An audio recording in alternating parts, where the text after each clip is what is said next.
Ipapakita ko po sa inyo ang aming trabaho dito sa Oho Marketing Ltd. Ito po yung apps. Pipindutin ko po yung apps. Ito po yung aking mine.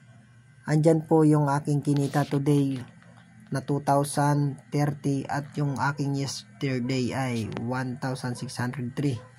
Ngayon po ang trabaho po dito ay nandito sa tasking na kung saan nandito po yung ating patutugtugin. Yung 2030 po, madadagdagan na po yon. Ito po ay may countdown. Pagkatapos po ng countdown, kahit hindi pa nag-uumpisa yung kanta, pwede na po tayong mag-rate. Ang trabaho po natin dito ay pagre-rate ng kanta. Ito po yung tinatawag na puwersahan na pagpapaviral ng isang music na kung saan binabayaran po sila ng mga music industry na malalaki. Binabayaran po ang Oho at si Oho naman po yung nagbabayad sa atin bilang empleyado para sa pagpapaviral ng mga old music na pag-aari ng mga malalaking music industry sa buong mundo. Sila po ay nakipag-collaborate dito kay Oho para mai-promote yung mga kanta na natutulog na hindi na pinapansin ng mga tao. Kaya yun lang po, maganda po yung trabaho dito, 5 minutes lang po sa isang araw. Everyday po yung tasking, everyday din po tayo pwedeng mag-withdraw. Yun pong 2030 po natin kanina at yung mga pinlay ko na kanta na idadagdag na po doon sa aking income. Kaya po, nadagdagan na is 2,150.